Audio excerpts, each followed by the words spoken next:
Hi, my name is Laura Jamieson, and I am your child's seventh grade language arts teacher for this school year.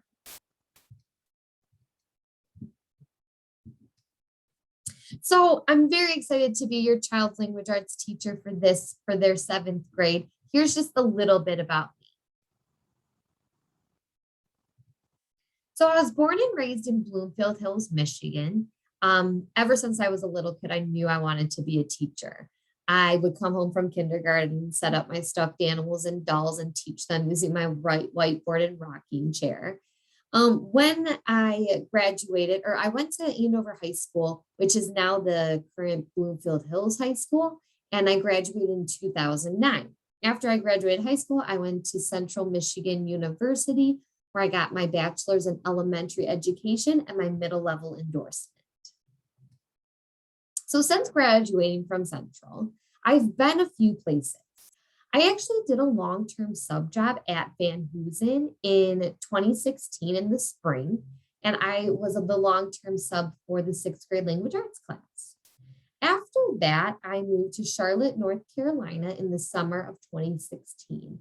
I taught fourth and fifth grade down there. I taught fourth grade for 2 years, and then I looped up with my fourth grade class to fifth grade. The school was called Devonshire Elementary.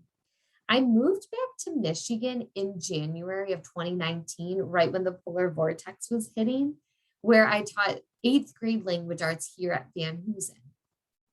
Last year, I was moved to the virtual campus and I taught fourth grade virtually. And now this year, I'm teaching sixth and seventh grade language arts here at Van Hoosen, and this is my sixth year teaching. This is just a little bit about my family. I have one sister. She's 13 months older than me. She lives in Chicago, Illinois, and she works as a librarian. My mom is a part-time bookkeeper at Beautiful Savior Lutheran Church on Adams Road. And she also works part-time at a cookie making company that's based in Ferndale. My dad retired this year from Hart Middle School as their counselor. My grandpa's actually going to be 97 in October, and him and I are very, very close. So you'll probably hear me talk about him a lot this year. And then my aunt retired from Ford Motor Company last year. Probably the biggest thing that happened to me this spring was that I bought my own very first home. It's in Royal Oak, Michigan, and I bought it and closed in February and moved in May. So now that you know a little bit about me, let's dive into what your seventh grader will be learning this year. So we'll do about 3 to 4 novel studies, and that includes the author in April.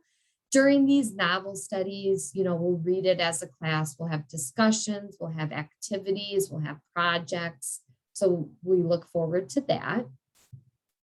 We'll also be participating in reading and writing workshop, which just means I will teach them a mini lesson. They'll have the time to work on it, and then they'll share and discuss once they're done with their independent work. We will be doing the passion project and the career exploration. This is our research unit.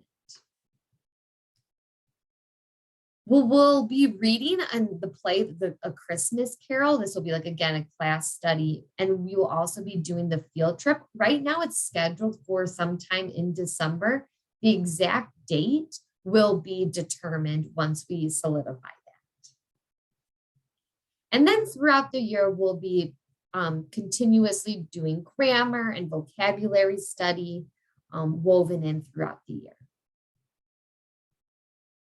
Every single day, your seventh graders should bring the following to class. A notebook, it can be a spiral notebook or a non-spiral notebook, pens, pencils, and highlighters, an independent reading book, any type of organization that they see fit, whether it's a folder or a binder or a trapper keeper, and their charged RCS Chromebook. Again, this year we'll be utilizing Google Classroom. This is a great place to look for if they're absent, if I posted anything, or any work that they have to do there. That's my email, just in case you need to reach me for any reason. I do stress that in middle school, students advocate for himself or herself. And so if your child has a question, whether it's about an assignment or grading or just class in general, I really would appreciate them to come to me first. And then if there are further questions or concerns, obviously you are free to reach out to me. But my email is ljamieson@rochester.k12.mi.us. And just one last thing, volunteers are always asked and appreciated, whether it's students staying after school to help me hang things or organize things. There will be volunteers throughout the year for students, but also parents. I will be letting you know if we are in need of parent volunteers.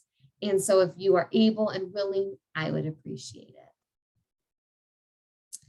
I look forward to being your child's 7th grade language arts teacher and getting to know you and them throughout this year.